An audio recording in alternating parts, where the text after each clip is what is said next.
Hey y'all, it's Mimsy here. Have y'all seen the new metal table arbors that people are using in their decor nowadays? I've been seeing a little bit of it on Instagram, and I think it's super pretty. I've seen it in weddings, but they usually use 4x4s and double it up. Anyway, I went ahead and DIY'd one. See it across there and then down into that pot, and then it goes actually over to this table too. Anyway, I'm going to show you in this video how I DIY'd this table arbor for my outside table that we're going to likely have Easter dinner at. Let's get started. So initially I was going to use galvanized plumber's pipe and then those floor flanges that you can screw the pipe into, and then you screw that pipe down to the floor. I was going to use that and just screw that to my tabletop and then screw the pipe into the flange. However, you can only screw the pipe into the flange about 1 inch deep. And I knew that I wanted to have the pipe be more sturdy than that because I wanted my trellis to be tall, like 50 inches or something off the tabletop. I didn't want it to be a real short trellis.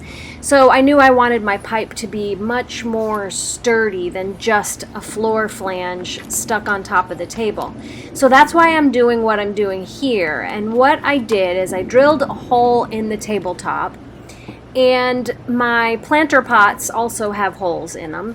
And I used 1/2 inch pipe here, and I actually used aluminum electrical conduit rather than the galvanized plumbing pipe because it's a fraction of the cost.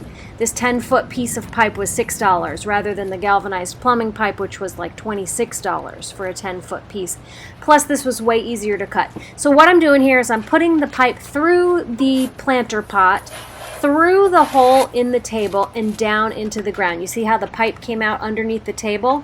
Well, now I'm digging out the rocks, and I'm going to cut a hole in my weed block fabric there, and I'm going to hammer that pipe down into the ground until I get it to the height that I want. So I was just checking level, make sure it was plumb, and then the next thing I'm going to do is hammer it down into the ground. And actually I already did the other pipe on the other side of the table, and I'm going to go down to the other side and I'm plumbing it up now. And then I'm going to get up on the table here in just a sec and start hammering it down into the ground. Since these pipes are 10 feet long, they're going to go down into the ground about 4 feet. So these pipes are going to be extremely sturdy. And since I live in Florida and our ground is very sandy, I will be able to hammer this down into the ground quite easily. If you're somewhere where you have much rockier soil or clay, you might need to actually dig your pipes in, but all I had to do was just take my hammer and bang that pipe down into the ground until I got the pipe to about 54 inches. And the other pipe on the other side of the table, I banged it down to about 60 inches above the table, or maybe a little bit more than that. And then it wouldn't go down any further, so I ended up having to cut that pipe off. But I've still got at least 4 feet of the pipe into the ground, which makes these super sturdy. So now I'm actually measuring my pipe to see how tall it is above the tabletop and whether or not I need to bang it down a little bit further. And later in the video I explain what my thinking was as far as how high I wanted my pipe to be. So stick around to the end and you'll see my reasoning for the 54 inches from the table to the pipe, to the horizontal pipe. There's good reason for it. Okay, so here I am cutting that pipe down a little bit because I couldn't hammer it down any farther. It was against some kind of rocks or something in the ground. So I just cut it off to make it level with the other pipe on the other end. And I will give you a little bit of a pointer here, and that is, you want to, when you're banging your pipe into the ground, when you hit the edge of your pipe with a hammer, it will flare out that edge, and so you won't be able to fit it into your fitting. So you'll have to cut that flared end off, either that or use a mallet. So just keep that in mind. And then here I am setting up the center pipe. Now, this one I am going to change, but for the time being, I've got the center pipe short. It doesn't go through the table and into the ground. It's only just supported by the dirt that's in that pot. which is not really sufficient, I've determined after all.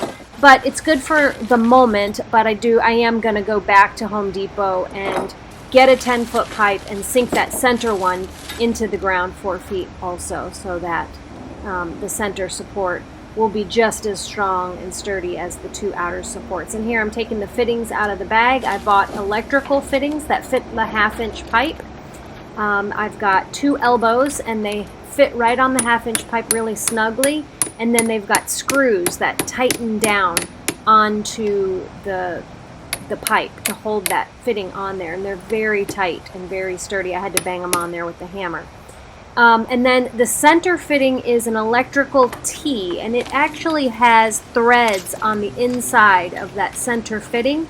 So it does not fit tight on there. So what I am going to do is, and I haven't done it because I want to change that short pipe to a 10-foot pipe and put it into the ground, but I'm going to use JB Weld and just put a ton of JB Weld in those 2 into the T fitting that'll hold that center pipe and the cross braces across the top. And this is where I'm cutting away the flared tip of that pipe on the other end to fit the fitting. Alright, and this part is where I'm dry fitting my horizontal bars. So I put them into the pipe and immediately realized they were too long, so I took out my Sharpie and marked them with my Sharpie, and then I had to cut these horizontal pipes down so that they'd fit across and not make my vertical pipes flare out. So this is where I'm marking it with my Sharpie, and then I will take it down and cut it with my Sawzall using a metal blade. And these cut pretty easily with the Sawzall. You could also use just a manual hacksaw to cut this pipe as well. So pretty simple to work with, the electrical conduit. And exactly the same thing on the other side. Measure or dry fit it, cut it, and reinstall it. And then I did not, for some reason, show all the spray painting, which is fine, I guess. Anyway, here I am putting the final coat of spray paint on this, and I used a hammered bronze color, so it's a real dark brown, almost black. Okay, now that it's painted black, you can hardly even see the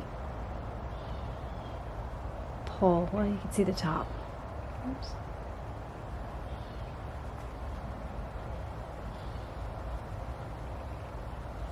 Yeah, we got some sunshine today. It's a little chilly for Florida anyway, but there they are. The 2 end pots, I put bougainvillea, so that'll get those bright pink flowers, and also some jasmine. Hopefully these plants will cover over. Oh, my floral tape is coming off. I might have to use something else. The middle one I only put jasmine, and then the last one I put bougainvillea. So clearly I need to water these already because my bougainvillea is looking a little sad. So I think what I'll do, like for Easter, is I'll go out front. I've got a huge bougainvillea plant out in my front yard, and it's in bloom massively. So I think what I'll do is I'll cut some really long pieces and fasten it to this for Easter, so that it'll just really fill that out. So I made the top of the bar, which is right there, at 54 inches above the table, which is quite high, but I did it that way because if I'd have done it at 43, then that would have brought that bar down to about right here, and I didn't want to have that going like right across the view of my backyard and the lake. Like it would have been like eye level from inside my house. Right now I'm inside my patio, but if you go actually into my house, it's another like 6 inches higher, and I didn't want to be eye level with that bar looking outside towards my lake because I love to look out towards the water, and I didn't want to have that bar like right at eye level. So I made it 54 inches, plus it'll allow me to be able to hang things from that, like maybe paper lanterns and maybe some baskets and things in the summer. I can hang things from that, and it'll be a good height when I'm in the house. It's not going to be like right in the middle of eye view. So it's a little bit higher than normal, but it worked out great. It's a great height for me. It has a little bit of movement, but that's good, but it's not going anywhere. Tell me in the comments below, what do you think about this? Is this something that you would try?